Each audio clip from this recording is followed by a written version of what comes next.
ফরিদপুরে দুই বাসের মুখোমুখি সংঘর্ষে নিহত ৩, আহত হয়েছে কমপক্ষে ১৫ জন। মহাসড়কে তীব্র যানজট। সাদা পাথর লুট, রাতভর যৌথ বাহিনীর শ্বাসরুদ্ধকর অভিযান, ১২,০০০ ঘনফুট পাথর উদ্ধার। পোষ্য কোটা সহ বিভিন্ন দাবিতে শিক্ষক কর্মকর্তাদের কর্মবিরতি, দাবি না মানলে কঠোর আন্দোলনের হুঁশিয়ারি। খুলনায় শেখ মুজিবের মৃত্যুবার্ষিকী পালনের চেষ্টার অভিযোগ বিএনপির, মহরমে শেহরামের অনুষ্ঠান পালন বলছে পুলিশ। এবং জনবল সংকটে ২.৫ বছরেও চালু হয়নি সুনামগঞ্জের আইসিইউ, ভোগান্তিতে রোগী ও স্বজনরা দ্রুত সমাধানের দাবি।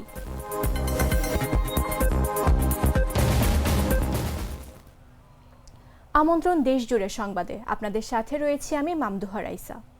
চকলেটে একাকার হয়ে ওঠা প্রাণ লেয়ার সম্পর্কের মিষ্টি ম্যাজিক। ফরিদপুরে ঢাকা খুলনা মহাসড়কে কানাইপুর নতুন ব্রিজের ওপর দুই বাসের মুখোমুখি সংঘর্ষে ৩ জন নিহত হয়েছেন। এ সময় আহত হয়েছেন অন্তত ১৫ জন। এ সময় মহাসড়কে যানজটের সৃষ্টি হয়। পরে পুলিশ ও ফায়ার সার্ভিসের সদস্যরা পরিস্থিতি স্বাভাবিক করে। ফরিদপুর প্রতিনিধি NKB নয়নের পাঠানো তথ্যচিত্রে বিস্তারিত ডেস্ক রিপোর্টে। পুলিশ, ফায়ার সার্ভিস ও স্থানীয়রা জানান, বৃহস্পতিবার দুপুর ১২টার দিকে যশোর থেকে ছেড়ে আসা ঢাকাগামী রয়্যাল এক্সপ্রেস ও ঢাকা থেকে ছেড়ে আসা চুয়াডাঙ্গাগামী দর্শনা ডিলাক্সের মুখোমুখি সংঘর্ষ হয়। এ সময় একজন নারী ও ২ জন পুরুষ নিহত হন। এতে আহত হয়েছেন কমপক্ষে ১৫ জন। আহতদের ফরিদপুর মেডিকেল কলেজ হাসপাতালে পাঠানো হয়েছে। প্রত্যক্ষদর্শীরা জানান, ঘটনাস্থলে ৩ জন নিহত হয়েছে। আহত হয়েছেন কমপক্ষে ১৫ জন যাত্রী। ঘটনার সত্যতা নিশ্চিত করে ফরিদপুর ফায়ার সার্ভিসের সিনিয়র স্টেশন কর্মকর্তা মোহাম্মদ নজরুল ইসলাম জাগো নিউজকে বলেন, আহতদের উদ্ধার করে ফরিদপুর মেডিকেল কলেজ হাসপাতালে পাঠানো হয়েছে। হতাহতদের নাম পরিচয় জানা সম্ভব হয়নি। বিষয়টির সত্যতা নিশ্চিত করে করিমপুর হাইওয়ে থানার ভারপ্রাপ্ত কর্মকর্তা মোহাম্মদ সালাউদ্দিন চৌধুরী জানান, দুটি বাসের মুখোমুখি সংঘর্ষে ঘটনাটি ঘটেছে। ঘটনাস্থলে একজন নারী ও হাসপাতালে নেওয়ার পর ২ জন পুরুষ নিহত হন। আজকে দুপুর 12:30টার সময় চুয়াডাঙ্গা থেকে ঢাকাগামী রয়্যাল এক্সপ্রেস এবং ঢাকা থেকে চুয়াডাঙ্গাগামী ডিডি পরিবহন, দর্শনা ডিলাক্স পরিবহন কানাইপুর বাজারের এখানে মুখোমুখি সংঘর্ষ হয়। সংঘর্ষে ৮ জন গুরুতর আহত, তার মধ্যে একজন ছোট মেয়ে আছে। হসপিটালে আমরা দ্রুত এসে, যেহেতু আমার খুব কাছেই, আমরা খুব দ্রুত এসে তাদেরকে উদ্ধার করে হসপিটালে প্রেরণ করি। আমাদের সেখানে লোকজন আছে, হসপিটালে নেওয়ার পর জানতে পারি একজন মহিলা এবং ২ জন পুরুষ মারা গেছে। তবে প্রাথমিকভাবে হতাহতদের নাম পরিচয় জানা সম্ভব হয়নি। বিস্তারিত তথ্য পরবর্তীতে জানানো যাবে। সিলেটের পর্যটন কেন্দ্র সাদা পাথর থেকে লুট হওয়া পাথর উদ্ধারে রাতভর অভিযান চালিয়েছে যৌথ বাহিনী। অভিযানে ধলাই নদীর তীরবর্তী বিভিন্ন স্থান থেকে ১২,০০০ ঘনফুট লুটের পাথর উদ্ধার করা হয়েছে। উদ্ধার করা পাথর পুনরায় ধলাই নদীতে ফেলা হয়েছে। বুধবার রাত ১২টার পর থেকে জেলা প্রশাসন ও আইনশৃঙ্খলা বাহিনী যৌথভাবে এই অভিযান পরিচালনা করে।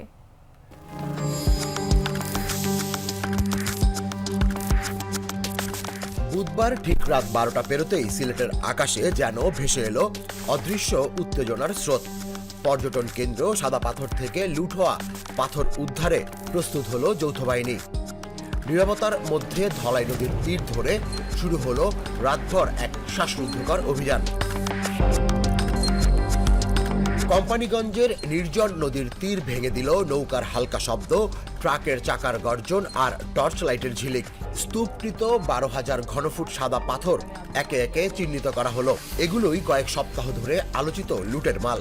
রাতের আধারে উদ্ধারকৃত পাথর আবার ফেরত পাঠানো হলো ধলাই নদীর বুকে, যেখানে তাদের আসল ঠিকানা। এর আগেই সন্ধ্যায় সার্কিট হাউসে হয়েছিল এক জরুরি সমন্বয় সভা। জেলা ও বিভাগীয় প্রশাসন, আইন শৃঙ্খলা বাহিনী সবাই একসঙ্গে সিদ্ধান্ত নেয় এ রাতেই হবে উদ্ধার সাদা পাথর। শুধু তাই নয়, সাদা পাথর এলাকায় ২৪ ঘন্টা যৌথ বাহিনীর স্থায়ী টহলের নির্দেশও দেওয়া হয়। রাত বাড়তে থাকলেও অভিযান থামেনি। সিলেট ভোলাগঞ্জ সড়কের এয়ারপোর্ট এলাকা সিলেট ক্লাবের সামনে চেকপোস্ট বসিয়ে থামানো হলো সন্দেহজনক ট্রাক। কয়েকটি ট্রাক ভর্তি পাথর সেখানেই জব্দ হয়। সিলেট মেট্রোপলিটন পুলিশের উপকমিশনার সাইফুল ইসলাম জানান, লুট হওয়া প্রতিটি পাথর উদ্ধারে অভিযান চলবে। তবে এই অভিযান হঠাৎ করে শুরু হয়নি। এর পেছনে রয়েছে 1 বছরেরও বেশি সময়ের অশান্ত ইতিহাস। গেল বছরের 5 আগস্ট রাজনৈতিক পরিবর্তনের পর থেকেই সাদা পাথরে ভোলাগঞ্জ রেলওয়ে বাংকার এলাকায় শুরু হয় প্রকাশ্য লুটপাট। প্রশাসনের সামনেই হারিয়ে যেতে থাকে নদীর বুকের ধন। সেনাবাহিনী ও প্রশাসনের চাপায় একসময় থেমে গেলেও গেল মাসে আবারও তা ভয়াবহ রূপ নেয়। কয়েকদিনের মধ্যেই পর্যটন কেন্দ্রটি পরিণত হয় ধ্বংসস্তূপে। এই লুটপাটে স্থানীয় রাজনৈতিক নেতৃত্বের সংশ্লিষ্টতার অভিযোগ উঠেছে। ইতোমধ্যেই কোম্পানীগঞ্জ উপজেলা বিএনপি সভাপতি শাহাবুদ্দিনের সব পদ স্থগিত করা হয়েছে। অভিযোগের তালিকায় রয়েছেন আরও কয়েকজন বিএনপি ও যুবদল নেতা। ফিসফাস শোনা যাচ্ছে জেলা ও মহানগরের বড় নেতাদের নামও। সকল বৈষম্য দূরীকরণ ও প্রাতিষ্ঠানিক সুবিধা বাস্তবায়নের দাবিতে কর্মবিরতি ও অবস্থান ধর্মঘট পালন করছেন রাজশাহী বিশ্ববিদ্যালয়ের শিক্ষক কর্মকর্তা ও কর্মচারীরা। দাবি না মানলে কঠোর আন্দোলনে যাওয়ার হুঁশিয়ারি দিয়েছেন তারা। বৃহস্পতিবার সকাল 10টা থেকে বিশ্ববিদ্যালয়ের প্রশাসন ভবনের প্রধান ফটক অবরোধ করে এ কর্মসূচি পালন করেন তারা। 2 ঘণ্টা ক্লাস বর্জনের ঘোষণাও দেন তারা। এ সময় পোষ্যকটা পুনর্বহাল, শিক্ষক কর্মকর্তা ও কর্মচারীদের নিরাপত্তা, বিশ্ববিদ্যালয়ের শিক্ষকদের কোয়ার্টার সংস্কার সহ প্রাতিষ্ঠানিক সকল সুবিধা বাস্তবায়নের দাবি জানান তারা।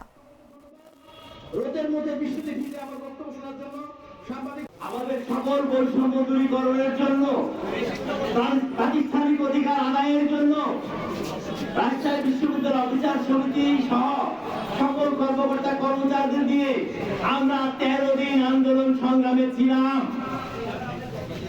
বর্তমান প্রশাসন আমাদেরকে অনুরোধ করে, আমাদেরকে রিকোয়েস্ট করে যে না, আপনাদের যে সন্তানরা পাস করবে তাদেরকে বিশ্ববিদ্যালয়ে ভর্তির সুযোগ দেওয়া হবে। আমরা সেই শর্তে আমাদের কর্মবিরতি স্থগিত করেছিলাম। আজকে কি দেখলাম, এই প্রশাসন করতে আমরা প্রতারণার শিকার হচ্ছি।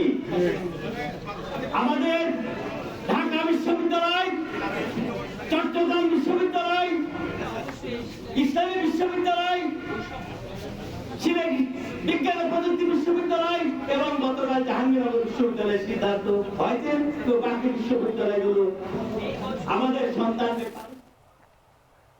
দিনাজপুরের চিরির বন্দর এখন শিক্ষানগরী নামে পরিচিত।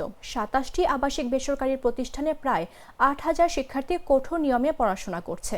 গুণগত শিক্ষা শতভাগ পাশের রেকর্ড ও জাতীয় স্বীকৃতিতে বদলে গেছে একসময়ের পিছিয়ে পড়া এই উপজেলা। বর্তমানে যা স্থানীয় অর্থনীতিরও প্রধান চালিকা শক্তি।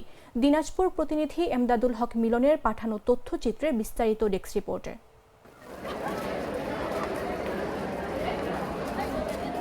দিনাজপুরের চিরির বন্দর উপজেলা এখন শিক্ষানগরী নামে পরিচিত। শিল্প কারখানা বা বড় ব্যবসা প্রতিষ্ঠান না থাকলেও এখানকার বেসরকারি শিক্ষা প্রতিষ্ঠানগুলোই অর্থনীতির মূল চালিকা শক্তি। উপজেলার 73টি বেসরকারি প্রতিষ্ঠানের মধ্যে 27টিতে আবাসিক সুবিধা রয়েছে, যেখানে প্রায় 8,000 শিক্ষার্থী কঠোর নিয়ম শৃঙ্খলার মধ্যে পড়াশোনা করছে। মোবাইল ও সামাজিক যোগাযোগ মাধ্যম থেকে দূরে থাকা, কার্যকর পাঠদান, শিক্ষকদের আন্তরিকতা ও মনিটরিং এসবের সমন্বয় এসএসসি ও এইচএসসি পরীক্ষায় ধারাবাহিক সাফল্য এসেছে। আমাদের এসএসসি রেজাল্ট দিয়ে সারা বাংলাদেশে আমরা পরিচিতি অর্জন করেছি। শুধু যে এই বছর না, আমরা 2020 সালেও সারা বাংলাদেশে 4র্থ স্থান অর্জন করেছিলাম, যেটা অনেক গর্বের বিষয় আমাদের জন্য। আর সেই সফলতার ধারাবাহিকতা প্রত্যেক বছরই আমাদের স্কুলে চলে আসছে। এছাড়াও আমাদের স্কুলের শিক্ষার্থীরা যে শুধু এসএসসিতে ভালো করে থেমে আছে সেটা নয়, আমরা এসএসসি দেওয়ার পরে অনেক ভালো মাত্র 2 যুগ আগেও এখানে ভালো মানের শিক্ষা প্রতিষ্ঠান ছিল না, কিন্তু শিক্ষানুরাগী ডক্টর আমজাদ হোসেন 2000 সালে আমেনা বাকি রেসিডেন্সিয়াল মডেল স্কুল প্রতিষ্ঠা করে বদলে দেন দৃশ্যপট। পরে 2012 সালে প্রতিষ্ঠিত হয় আইডিয়াল রেসিডেন্সিয়াল মডেল স্কুল, যা এখন 8.5 একর ক্যাম্পাসে 1400 শিক্ষার্থী নিয়ে পরিচালিত হচ্ছে। গেল কয়েক বছরে প্রতিষ্ঠানটি এসএসসিতে শতভাগ পাস ও বিপুল সংখ্যক জিপিএ 5 অর্জন করে জাতীয় স্বীকৃতিও পেয়েছে। নিজের বাচ্চার মতো এদেরকে আমরা যত্নে গড়তে পারি। আমাদের বাচ্চাকে যেভাবে আমরা সময় দিই, ঠিক সেভাবেই এই বাচ্চাগুলোকে আমরা সময় দিই এবং নিবিড় তত্ত্বাবধান করি। শিক্ষার্থীরা ভোর থেকে রাত পর্যন্ত নির্ধারিত রুটিনে পাঠ ও সহশিক্ষা কার্যক্রমে অংশ নেয়। আবাসিক খরচ মাসে 9 থেকে 12,000 টাকা হলেও দেশের বিভিন্ন জেলা থেকে অভিভাবকেরা সন্তানদের ভর্তি করছেন গুণগত শিক্ষা ও নিরাপদ পরিবেশের জন্য। এইসব প্রতিষ্ঠান থেকে প্রতি বছর বহু শিক্ষার্থী মেডিকেল, বুয়েট ও পাবলিক বিশ্ববিদ্যালয়ে ভর্তির সুযোগ পাচ্ছে। গাইবান্ধা আদালতে দুই সন্তানের জনককে শিশু পরিচয়ে ভুয়া জন্ম সনদ দেখিয়ে জামিনে মুক্ত করার ঘটনা ঘটেছে। এ ঘটনায় আদালতের নথি জালিয়াতি, আসামির পরিচয় পরিবর্তন এবং শিশু আদালতকে ভুল পথে পরিচালিত করার অভিযোগ রয়েছে। 3 তারিখে আমি শিশু কোর্টে একটা বেল পেয়া দিয়েছিলাম এবং যথারীতি শিশুর যে একটা জন্ম নিবন্ধন, আমি জন্ম নিবন্ধনটাও দিয়েছিলাম। দেওয়ার পরে কোর্ট থেকে এটা শিশু সাব্যস্ত হবার পরে বিজ্ঞ কোর্ট এটা জামিন দিয়েছে। জামিন দেওয়ার পরে আসামি যথারীতি প্রক্রিয়ায় জেলখানা থেকে বের হয়ে গেছেন। যে জন্ম নিবন্ধনটা এটা ওখানে দেওয়া হয়েছিল এইটা নাকি ক্রিয়েটকৃত এবং আসামির যে বাবা ইউনুস আলী আমার কাছে আসবার পরে ওনারা দাবি করে যে ওনাদের ছেলে শিশু। আমি তখন পেপারস দেখতে চাই, তখন ওনারা আমাকে একটা পেপারস দেন। আমি ওটা অনলাইনে আমি আমার জায়গা থেকে চেক করেছিলাম। চেক করবার পরে আমি দেখলাম হ্যাঁ অনলাইনে QR কোড সম্বলিত এটা আসে। দেন আমি কোর্টে এটা প্রডিউস করছি। কোর্ট দেওয়ার পরে কোর্ট এটা যাচাই অন্তে ওনারাও মনে করেছেন শিশু। তারপরে যথারীতি প্রক্রিয়া এটা জামিনটা হয়ে গেছে। এখন কিভাবে কি হলো আমি জানি না। এটা এখানে আসে আমাদের শিশু আদালত শিশু দেখাছে। এখন স্যারের যেটা মোটিভ, শিশু আদালতের এখতিয়ার আছে, উনি শুক্রবার শনিবার বা যে কোনো বারে উনি জামিন দিতে পারে, ওটা বৈধ আছে তারও, ওটা আমাদের আপত্তি নাই। কিন্তু প্রশ্ন হচ্ছে যে এত বড় জালিয়াতি কিভাবে হলো আমি নিজেও জানি না। Treat chocolate, treat moment, sweet moment. Khulna নগরীর হেলাতোলা মোড় এলাকায় শেখ মুজিবুর রহমানের মৃত্যুবার্ষিকী উপলক্ষে 15 আগস্ট অনুষ্ঠান পালনের চেষ্টা করছিলেন আওয়ামী লীগের নেতাকর্মীরা। এ সময় বিএনপির লোকজনের বাধার মুখে কয়েকজন পালিয়ে যান। তবে পুলিশের দাবি লোকজন মহররমের সেহরামের অনুষ্ঠান পালনের আয়োজন করছিল। বুধবার দিনগত রাতে নগরীর হেলাতোলা মোড়ে এ ঘটনা ঘটে।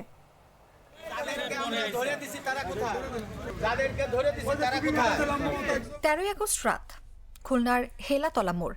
কিছু লোকজন একটি গরু এবং 4-5টি বড় ডেক এনে রান্নার আয়োজন করতে থাকে। তাদের এই কার্যক্রম ভিডিও করা হচ্ছিল। এর মধ্যে স্থানীয় বিএনপির লোকজন আয়োজনকারীদের রান্নার বিষয়ে জিজ্ঞাসা করেন। সে সময় তারা জানান মহররমের সেহরাম অনুষ্ঠানের খাওয়া দাওয়ার অনুষ্ঠান। কিন্তু আয়োজনকারীদের পরিচয় জানতে চাইলে কয়েকজন দৌড়ে পালানোর চেষ্টা করেন। এ সময় 4-5 জনকে ধরে পুলিশের হাতে তুলে দেয় স্থানীয় বিএনপির লোকজন। তার কাছে বলেন, আমি তারে বলছি এরা যদি ছাড়িয়ে দেন, এরা যদি তার ভিডিও আছে আমাদের কাছে, এরা যদি ছাড়িয়ে দেন তাহলে কিন্তু আপনার বিরুদ্ধে আমি ওসি সাহেবের কাছে ক্লেম করব। এদিকে এই ঘটনা নিয়ে ভিন্ন মত বিএনপি ও পুলিশের।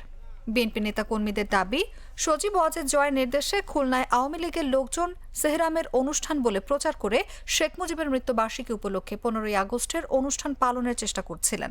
এগুলো ভিডিও করে আওয়ামী লীগের ফেসবুক পেজে দিয়ে দেখাবে যে অনেক বাধা বিপত্তির পরও তারা শেখ মুজিবের মৃত্যুবার্ষিকীর অনুষ্ঠান পালন করেছেন।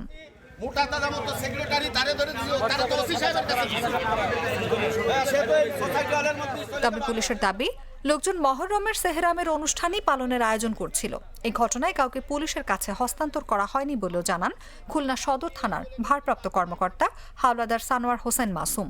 এইখানে সামিয়ানা টানায় অনেকগুলো ড্যাগ আইনে বাবরসি আইনে এই যে আপনাদের সামনে যে গরু, এই যে গরু আইনে গরু, এই গরু এখানে শো করে জুয়েলারি ব্যবসায়ী সমিতির ঠিক দোকানের সামনে নগরীর সদর থানার অদূরে মাত্র 20 গজ পাশে হেলাতলার মোড়ে শেখ মুজিবের মৃত্যুবার্ষিকী পালনের জন্য গরু জবাই করতে উদ্যত হয়। বিষয়টি ঊর্ধ্বতন কর্তৃপক্ষকে জানানো হয়েছে বলে জানান এই কর্মকর্তা। অনুভা বিশ্বাস, জাগো নিউজ।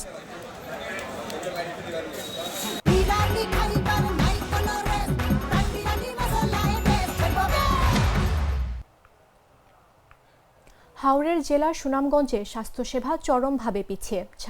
26 লাখ মানুষের ভরসা সদর হাসপাতালের 10 শয্যার আইসিইউ 2.5 বছরেও চালু হয়নি জনবল সংকটে। চিকিৎসক ও নার্সের অর্ধেক পদ শূন্য থাকায় রোগীরা কাঙ্ক্ষিত সেবা না পেয়ে সিলেটে পাঠানো হচ্ছে। ভোগান্তিতে পড়ছে অসহায় পরিবার। সুনামগঞ্জ প্রতিনিধি লিপসান আহমেদের পাঠানো তথ্যচিত্রের বিস্তারিত ডেস্ক রিপোর্টে।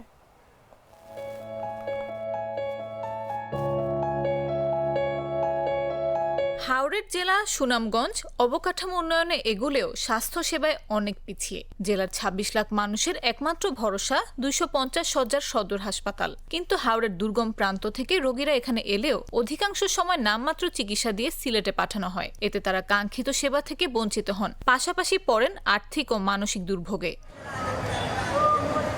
সদর হাসপাতালে সরেজমিনে দেখা যায় অব্যবস্থাপনা ও জনবল সংকটে রোগীরা ভোগান্তিতে। বুকের ব্যথা, শ্বাসকষ্ট বা জটিল সমস্যায় আক্রান্তদের দ্রুত সিলেটে পাঠানো হয়। অথচ রোগীর চাপ কমাতে 2,46,00,000 টাকায় 10 শয্যার আইসিইউ 2023 সালের 21 মার্চ সরঞ্জাম সহ হস্তান্তর করা হলেও জনবল না থাকায় তা এখনো চালু হয়নি। আইসিইউ চালু করতে 3 জন চিকিৎসক, 3 জন অ্যানেস্থেসিস্ট ও সহায়ক কর্মী প্রয়োজন। হাসপাতাল কর্তৃপক্ষ একাধিকবার স্বাস্থ্য অধিদপ্তরে চিঠি দিলেও প্রয়োজনীয় জনবল ও সরঞ্জাম মেলেনি। ফলে 2.5 বছর ধরে ইউনিটটি অকেজো পড়ে আছে। বর্তমানে হাসপাতালে 66 জন চিকিৎসকের বিপরীতে কর্মরত 31 জন, শূন্য 35 পদ। নার্সের ক্ষেত্রে 261 জনের বদলে আছেন 141 জন, শূন্য 120 পদ। রোগী ও তাদের স্বজনদের অভিযোগ, এ হাসপাতালে পরিষ্কার পরিচ্ছন্নতার অভাব, দুর্গন্ধ এবং চিকিৎসা সুবিধা অত্যন্ত সীমিত। সদর হাসপাতালের আবাসিক চিকিৎসক ডাক্তার রফিকুল ইসলাম জানান, আইসিইউ চালু ও জনবল সংকট নিরসনে তারা ঊর্ধ্বতন কর্তৃপক্ষকে অবহিত করেছেন। সচেতন মহলের মতে, কোটি টাকার আইসিইউ অচল থাকায় ব্যয় বৃথা যাচ্ছে আর মানুষকে সিলেটমুখী হতে হচ্ছে। দ্রুত আইসিইউ ও অন্যান্য সেবা চালুর দাবি জানিয়েছেন স্থানীয় বাসিন্দারা। নিউজ ডেস্ক, জাগো নিউজ। সংবাদ শেষ করার পূর্বে শিরোনামগুলো জানিয়ে দিচ্ছে আরও একবার। ফরিদপুরে 2 বাসের মুখোমুখি সংঘর্ষে নিহত 3, আহত হয়েছেন কমপক্ষে 15 জন। মহাসড়কে তীব্র যানজট। সাদা পাথর লুট, রাতভর যৌথ বাহিনীর শ্বাসরুদ্ধকর অভিযান, 12,000 ঘনফুট পাথর উদ্ধার। পোষ্য কোটা সহ বিভিন্ন দাবিতে রাবিতে শিক্ষক কর্মকর্তাদের কর্মবিরতি, দাবি না মানলে কঠোর আন্দোলনের হুঁশিয়ারি। খুলনায় শেখ মুজিবের মৃত্যুবার্ষিকীর উপলক্ষে চেষ্টার অভিযোগ বিএনপির, মহরমে শেহরামের অনুষ্ঠান পালন বলছে পুলিশ। এবং জনবল সংকটে 2.5 বছরেও চালু হয়নি সুনামগঞ্জের আইসিইউ, ভোগান্তিতে রোগী ও স্বজনরা দ্রুত সমাধানের দাবি।